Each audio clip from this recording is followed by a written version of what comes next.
Mesdames, Messieurs, ça se passe de la plus belle des manières. L'actualité du jour, aujourd'hui, nous allons parler de plusieurs questions. Rodeline Tibonera, bonjour, bienvenue. Bonjour Blaise, bonjour à tous les followers, surtout ceux-là qui nous suivent à travers les différents canaux de Kivu Morning Post. Les dossiers de spoliation en ville de Goma n'ont pas encore dit leur dernier mot. Et là, c'est TZF, nous sommes au quartier, même si on parle des quartiers Bigéré, mais c'est le quartier Mapendo. Là, c'est des dizaines de familles qui lèvent leur voix pour dire non à une décision de la justice consacrant l'ère de déguerpissement des espaces qu'ils occupent depuis plusieurs années. Également parlant des spoliations, l'Assemblée provinciale du Nord Kivu victime. Jimmy Ziali ne cesse en tout cas d'alerter, de dénoncer. Cette fois-ci, c'est la parcelle devant abriter le bureau du président de l'Assemblée provinciale du Nord Kivu qui vient d'être spolié. Également les FARDC qui progressent et qui viennent de prendre quelques villages. On y pensait le moins, mais la réalité est en train de rattraper les rêves. Plusieurs entités de la chefferie de Bouito sont passées sous contrôle de forces armées de la République démocratique du Congo en quelques années. Mesdames, Messieurs, voilà tout pour les sommaires. Vous êtes nouveaux sur la chaîne, n'oubliez pas surtout de vous abonner et on se retrouve dans la deuxième partie.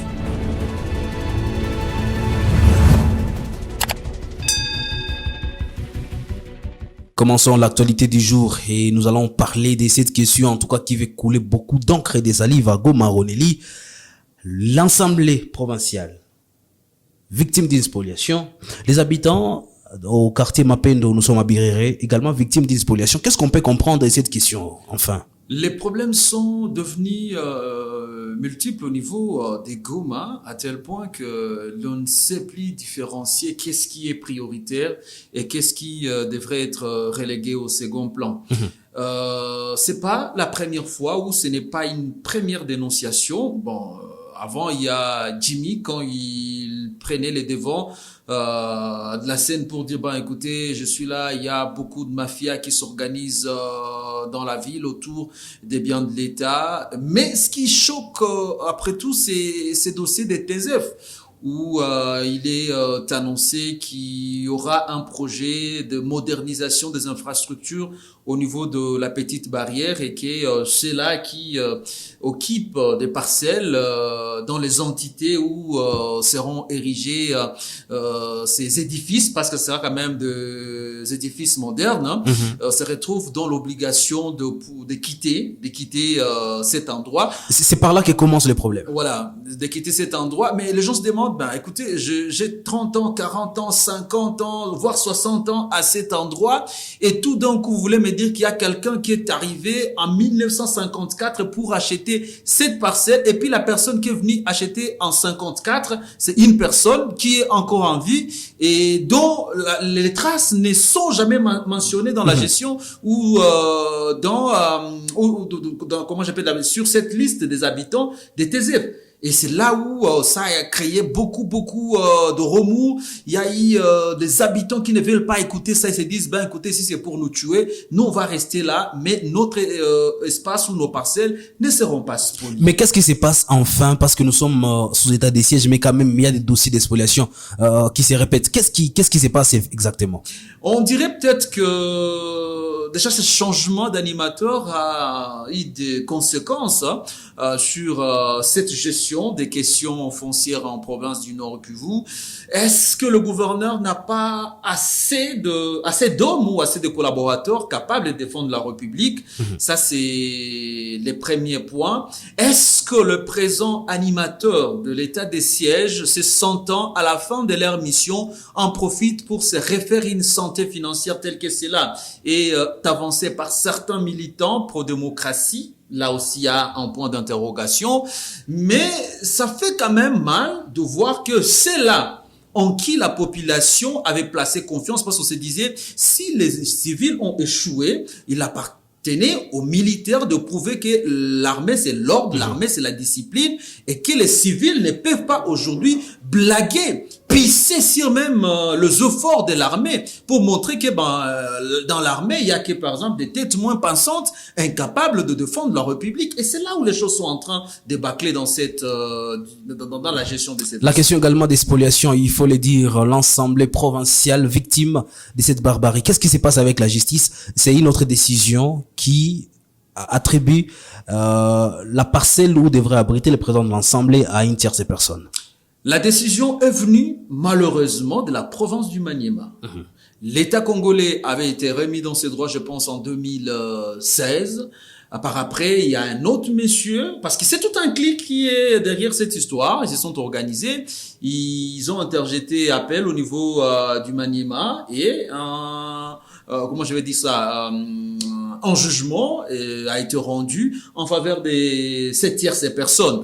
Et ce qui semble un peu plus choquant dans ce jugement, c'est que la parcelle sur laquelle on a établi des documents, c'est une parcelle qui n'avait pas été emportée par la lave de 2000D. Parce que parmi le motif avancé par le soi-disant propriétaire de ces lopins de terre, il dit, écoutez, la parcelle avait été engloutie par les laves, j'étais obligé de fournir des forts, et voilà, par après, donc je devais avoir les droits sur cette parcelle. Parce que même la parcelle en question, selon les dénonciations de Jimmy Ziali, avait été cédée, une partie avait été cédée au Fonds social de la République, et c'était la partie restante qui avait été attribuée à cette tierce personne. Et ce qui choque encore une fois de plus cet activiste, c'est le silence, que ce soit des députés provinciaux, que ce soit les députés nationaux, que ce soit le gouvernement central. Personne ne s'intéresse à cette question de spoliation, alors que ce problème est posé non seulement au Nord Kivu, les villes comme Beni, les villes comme Butembo, d'autres entités un peu lointaines subissent les mêmes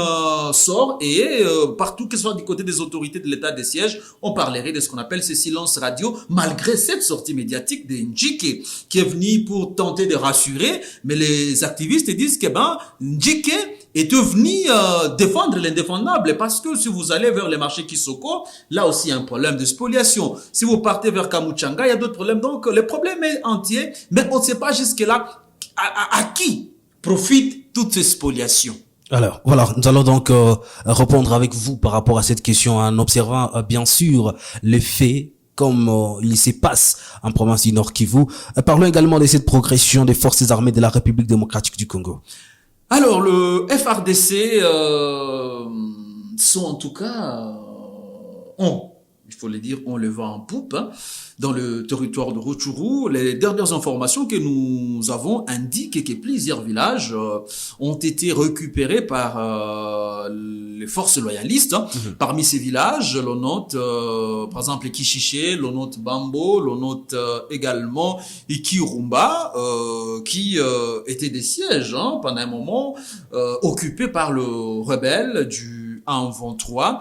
Et cette montée en puissance, cette force est beaucoup plus, selon les habitants de la région, et ils attribuent cela à cette collaboration, cette vigilance des habitants qui sont dans la région, qui ne cessent en tout cas de donner les informations en temps réel aux forces loyalistes pour mettre un terme à l'aventure de ces terroristes du M23, qui ont été d'ailleurs à la base de ces massacres dont on parle actuellement, le massacre de Kishiché, qui avait coûté la vie à 170 personnes, selon, bien sûr, des chiffres avancés par les défenseurs des droits humains. Ça sera donc un ouf de soulagement pour les populations de ces villages qui ont vu, après beaucoup de mois en tout cas, la présence des forces armées et de la RDC. Que Dieu bénisse la République démocratique du Congo. Fin de l'actualité du jour.